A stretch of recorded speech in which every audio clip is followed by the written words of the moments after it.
So Karen, last time we sat down and spoke, we had fewer people listening. We were at a cafe in the Dog Patch of San Francisco. I was running the prostate cancer program for UCSF. You had just taken on the mantle at Jefferson's Cancer Center. We were trying to figure out how to bring our backgrounds as investigators in cancer and start to build programmatically. And since that time, you've taken on more and more leadership roles. At Jefferson, you grew to have an executive role and really helped Jefferson grow as a medical organization, covering more and more lives, providing care, keeping your focus on the cancer care, but broadening that out. You got an MBA to start understanding that in order to expand your impact, you had to understand the business of healthcare delivery. Most recently, you moved on to take over the CEO of the American Cancer Society. And maybe we can start by just talking about, I'm always fascinated by transitions. Talk about that transition from, moving from a healthcare leader, a cancer investigator, to taking on the massive responsibility of leading the American Cancer Society. Yeah, well, I think it was a natural progression of what it is that I want to do. I'm very passionate about improving the lives of cancer patients and their families. I always have been. It drove me to be a researcher, to lead one of the nation's National Cancer Institute designated cancer centers, and to oversee the oncology service line. And for Jefferson, that's diagnosis down. It was a really exciting time. When I took on that role, we had 3 hospitals in downtown Philadelphia, and we conducted cancer care in the safety net hospital of the only safety net hospital in downtown Philadelphia. And I loved it. And then we grew to a 16 hospital system across 2 states. And so the opportunity to see how research can benefit patient care and giving access to breakthroughs, was really important to me. I thought I would do this my whole career. I absolutely loved it.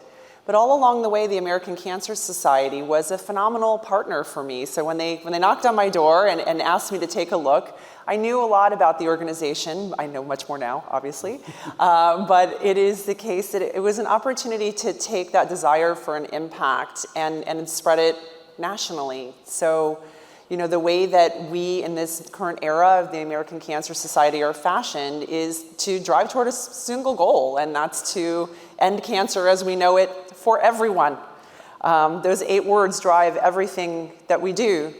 It's the case that we take a tripartite approach. So we have our, discovery and research is a mainstay of what we do. We're the largest funder of cancer research outside the US government, largest nonprofit funder, and we're very proud of that. And those breakthroughs along the cancer continuum have led to the cancer mortality reduction that we see.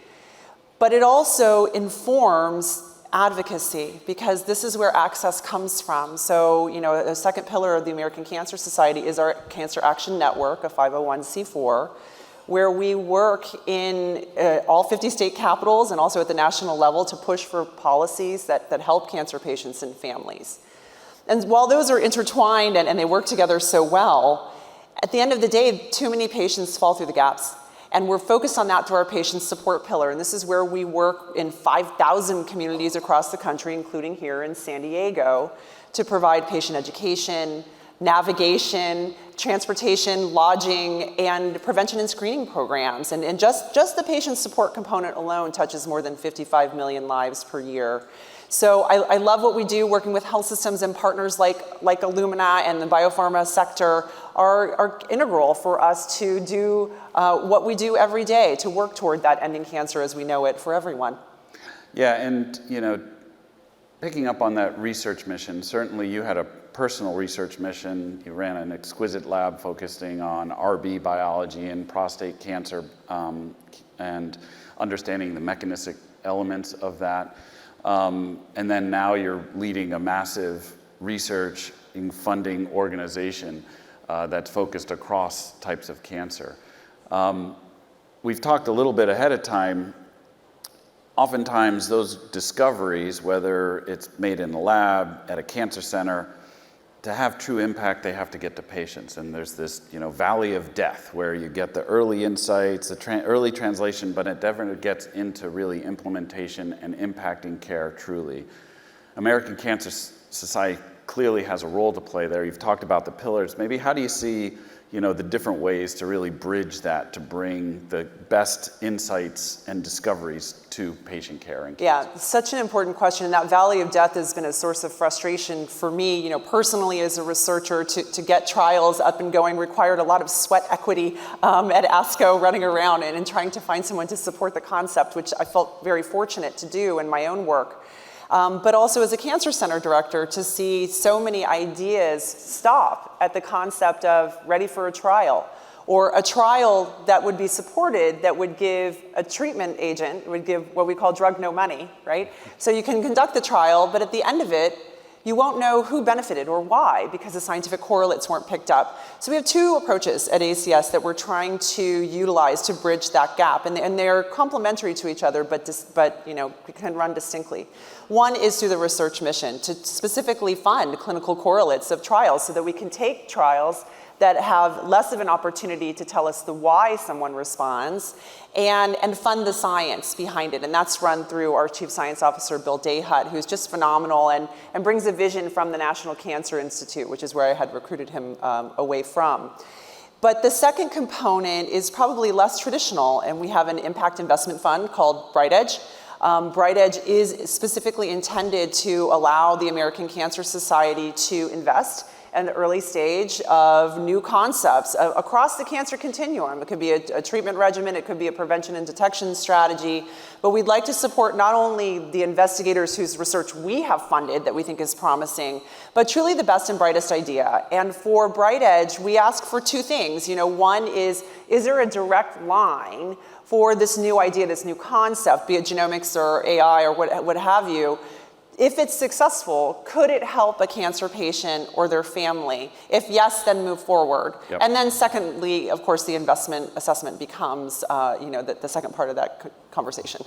That's great. And that combination, let's turn to, those are important elements. And, you've been at the White House recently in your role working with Dr. Biden and her husband, also known as President Biden, and the reignition of the cancer moonshot. I loved when we talked about it. It's a lofty goal to have mortality in the next 25 years. And in fact, the American Cancer Society has done a great job in calling our attention to we have had real success, right? We really have driven down the mortality due to cancer steadily over the past 20 years. I saw the AACR drawing from data from Cancer Facts and Figures, and the illustrious Dr. Jamal, who's the most cited individual in all of science. In all of science because of American Cancer Facts and Figures, which I think I cited every grant, every paper. Me too. But we've seen that come down very nice, and it's smoking cessation, early detection, screening, and more effective therapies. But we have a ways to go. Still, too many individuals are lost. Too many individuals suffer from cancer. Their lives are devastated. You talked about breaking it down. There's some what you call ground shots. I love that. Things we could do right now. Let's hear your thoughts on those, because this room is filled with people who are ready to take on some ground shots, but this room's also filled with ready to take on the moonshot. So let's talk about both, though. Okay, I like that. And by the way, if anyone wants to partner with us on ground shots or moonshots, please come see me. For certain. And, I think what you talked about to set the tone is so important. So when we think about the investment in cancer research, which became formidable circa 1991, by the American Cancer Society as well as the US government, that's when we started to flatten the curve.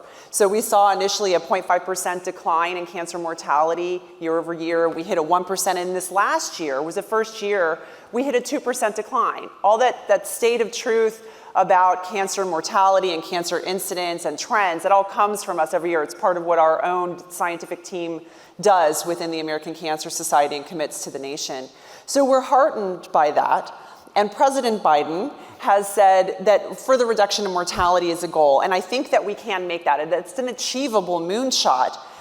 We are concerned about what will happen in this next year of reporting for the American Cancer Society, which will be the first time that we report out on 2022 data.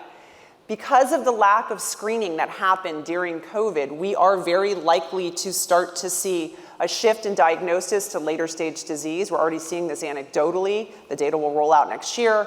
And we'll see ultimately the tail of that, unfortunately, this a slowdown or a reversal in our trends to reduce cancer mortality. So we're concerned about that. So the ground shots are about addressing that concern with a sense of urgency in real time. And so after spending some time at the White House with, with the president's team to think about what we can do with key stakeholders, and I give him tremendous credit for pulling in the diversity of individuals that were in that room.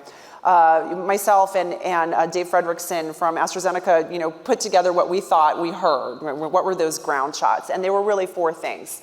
One, and it's intended to be, what can you do right now? Yep. So the what can you do right now, the sense of urgency on prevention and screening is massive. We must get individuals back into cancer screening. That's an achievable goal. And if we would like to stem off this increase in cancer mortality that we're going to see, we must do it. So looking for new innovative strategies to get that done in the near term must happen, and that's likely to be more traditional screening strategies. Yep. At the same time, of course, we must invest Moonshot style in new strategies that can detect cancer either at home or in a way that's easy for individuals to access. That's point 1. 2 is HPV vaccination. Yep. This is something we can do right now. That's why it's a ground shot. We have a real opportunity to use the cancer vaccine that we have against HPV to make cervical cancer non-existent in this country and to eliminate or significantly reduce 5 additional cancers, but this will only happen if this next generation is vaccinated. And right now, according to CDC reports, only about 50% of adolescents are up to date on their HPV vaccination. I don't know a parent who wouldn't want their children to have prevention from cancer. It's achievable. And so a push toward that is a perfect ground shot. Number 3 is patient navigation. So this is an interesting experiment that's been done. So patient navigators are exactly that. They navigate a patient through their cancer journey after diagnosis. I know you know that, Phil. It is the case that someone who is navigated understands their care. They are more likely to be screened for clinical trial. They are more likely to complete their care on time and therefore have a successful outcome. And it is the case that patient navigators are unfortunately in short supply because there's not a reimbursement strategy for them, and we can talk a lot about that. But the state of Delaware did something really important. They did the experiment. What would happen if we created patient navigators and deployed them in a way that required a lot of partnership across the state? And what would happen to cancer outcomes? Well, they were improved. So now we've had a whole state go through this demonstration project. That's enough for us at the American Cancer Society. So we've gone back into funding patient navigators across the country. We run the National Roundtable for Navigation for Cancer. So we set the stage of what is a best practice to be a patient navigator. And so implementing more patient navigators, I think there's certainly it's the right thing to do from the patient perspective and from the health system perspective, because there's a good business case behind it as well. So it's not just an exercise in doing the right thing, it's an exercise in a smart business decision. All boats rise, so let's do it. That's why it's a ground shot. And then the 4th has to do with those last 2 words in our 8-word goal of ending cancer as we know it for everyone. It's the for everyone part. So we know that innovations that have happened in cancer prevention, detection, and cure have not reached everyone. In fact, sometimes it's well even beyond a reimbursement decision. At the panel yesterday where we talked about policy and red light, green light, we talked about what happened after there was a national coverage decision for next generation sequencing for cancer patients to match them to therapy. And while there was an increase in uptake overall that was profound right after this national coverage decision, it was only a segment of the population. Left behind were Black Americans and Hispanic Americans, where they did not see a dramatic uptick that was afforded by other populations. So we know that just because there's coverage doesn't mean there's access. So how do we fix that? So this is probably our most innovative ground shot, and it's something we're working on at the American Cancer Society in partnership, and that is through a health equity scorecard. What we'd like to do is give an opportunity for health systems and community practices to have a way to benchmark themselves against an ideal. Are you asking your patients to be screened for clinical trial? Are your patients having access to biomarker testing? And we can talk about that. Are we asking your patients whether or not they need genetic or genomic testing as part of their treatment care plan? These are the kinds of things we'd like to make sure are happening and that they're happening equitably. So those are really the ground shots. The moonshots are bigger extensions of that. It is to increase, to push that cancer mortality, flattening of the curve beyond the 2% year over year. We need to do that. We can do that. But what I would ask this audience to remember is that cancer is 200 different diseases. And ironically, the smarter we get, the more cancers we have, right? You remember too, when breast cancer was one disease, right? Yeah. That's not where we are now. It's not how we treat it. And now it's, yeah. Right. We're still at prostate cancer being. So we have 1,000 people here. So the ground shots, again, just to go over. So screening. So we'll talk about a new path to screening, part of the moonshot, but we screen for 4 cancers, 5 if you count prostate cancer, which I do. I believe in the European randomized controlled study. I believe in prostate cancer screening. So 5, we'll agree up here. We're a little biased, but we'll say 5. We're biased with good data. We're biased by data. Yeah. Yes, So. we don't let our opinions get in the way of data. No. Yes. HPV, many of you probably have children. It's a cancer prevention vaccine, proven to be safe and very effective and could eliminate cervical cancer.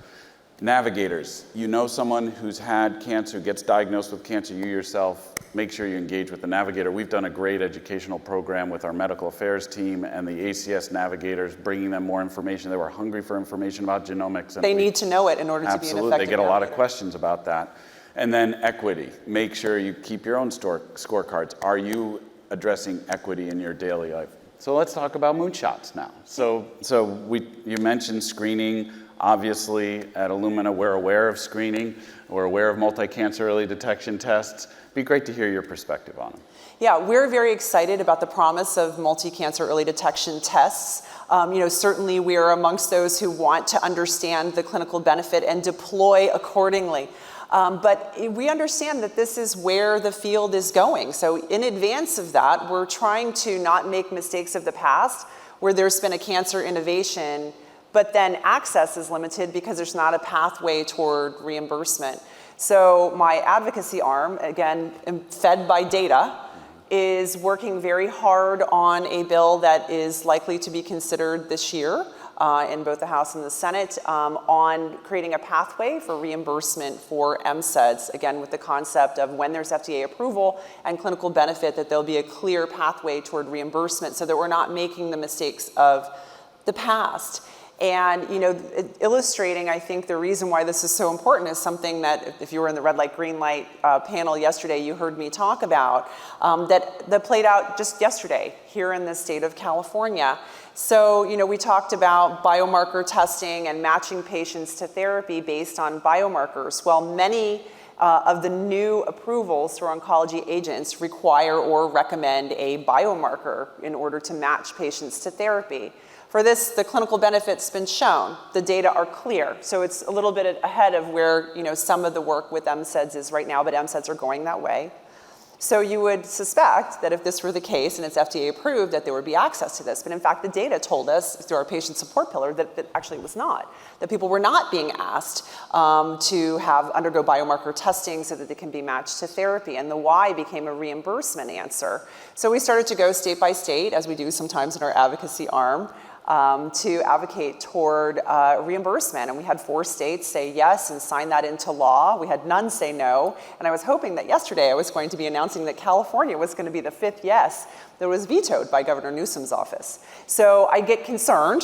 Clearly we're going to continue to work with Governor Newsom and try to understand his decision, but also try to educate him about the importance of biomarker testing and reimbursement for saving lives from cancer in the state of California, especially given that so much of the innovation actually came from this state.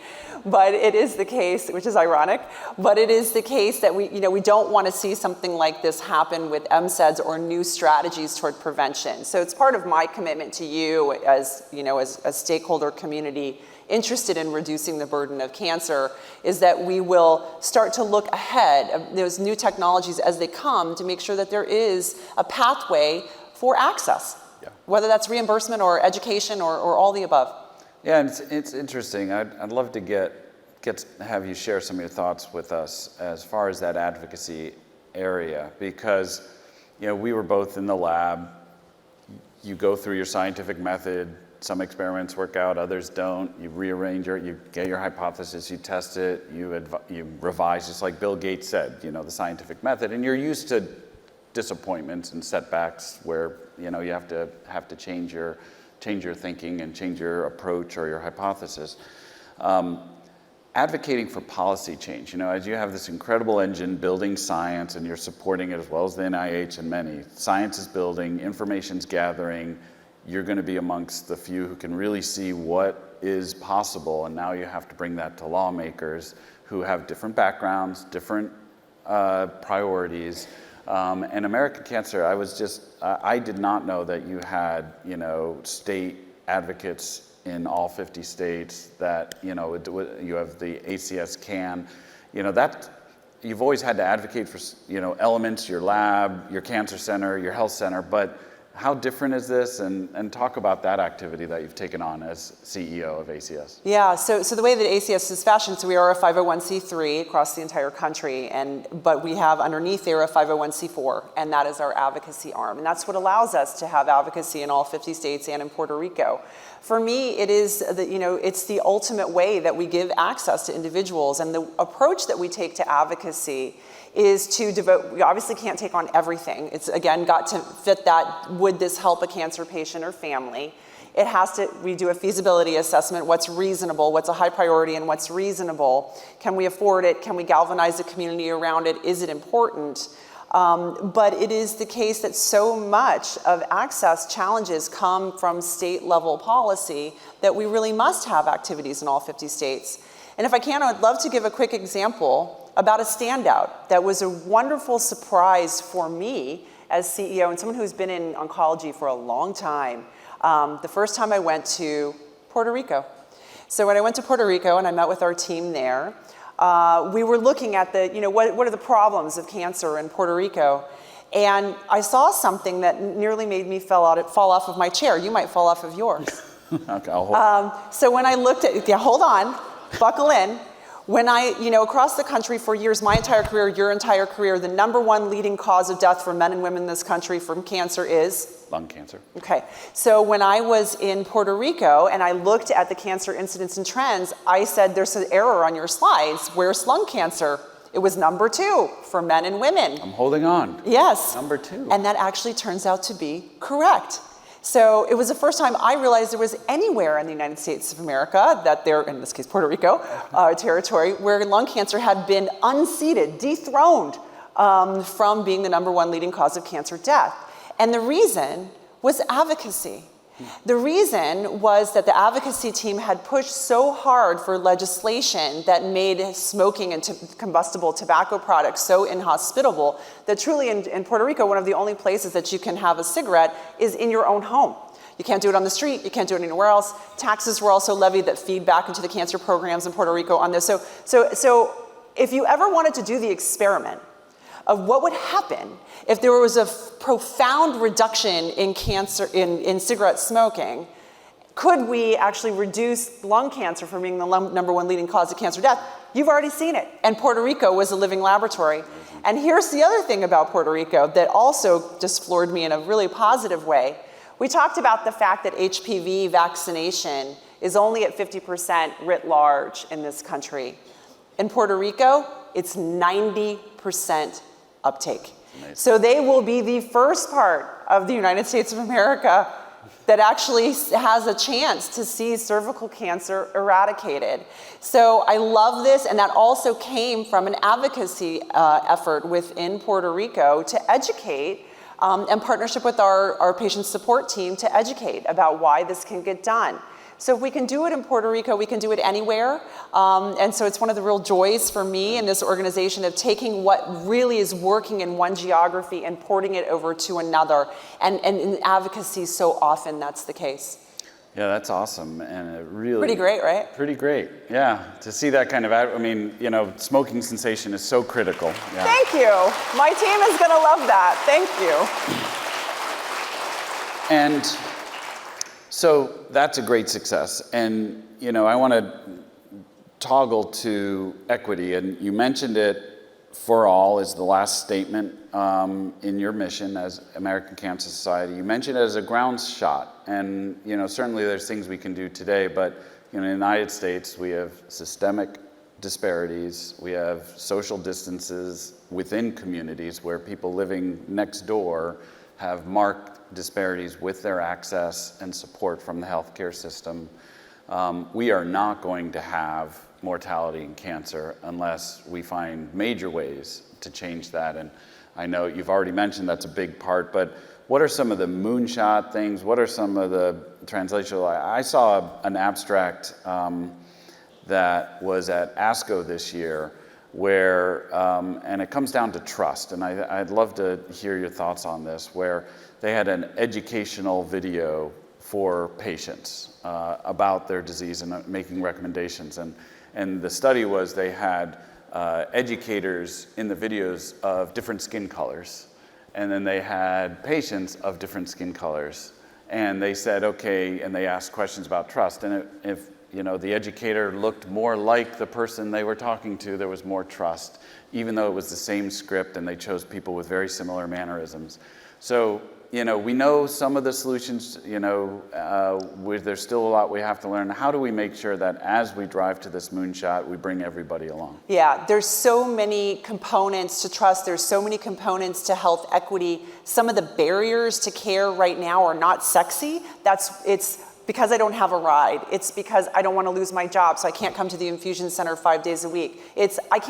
I love it that there's a trial for me, but it's 50 miles away, and I can't stay there. That's why we have Hope Lodges to house cancer patients and families. So some of the basic blocking and tackling that are barriers we're trying to fix. But how do you bring everybody along? You're talking about diversification of the workforce, both of cancer research and in oncology. We've got a long way to go to do that, and it's not just, and there's tons of data to suggest that diversification of the workforce has only benefit for everyone. I fully believe that. So we're engaging. Unfortunately, if you try to engage at the medical school level or the PhD level, it's too late. You actually need to engage earlier and give people a vision into what does it look like to be a patient navigator, to be an oncology nurse, to be an oncology social worker, who, as far as I'm concerned, all wear halos over their heads. So what does that look like?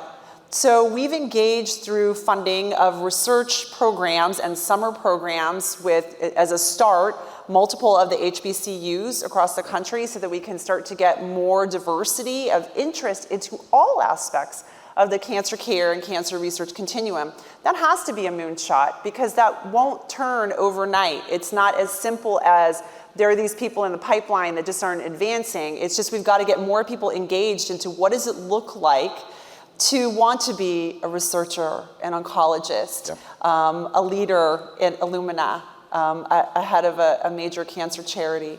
So that's what I hope that we can do and inspire the next generation of individuals to help us continue to end cancer as we know it. And you know, within the next 25 years, there's enough time to bring those young, early children, young adults, inspire them, show that they can have, you know, a role to play in that and bring them in and change the workforce and change cancer. Yeah, absolutely. Well, Karen, thank you. I feel just fabulous to know that the American Cancer Society is now under your leadership, and thank you for joining us and sharing your perspective with all of us. My pleasure. Thank you, everyone.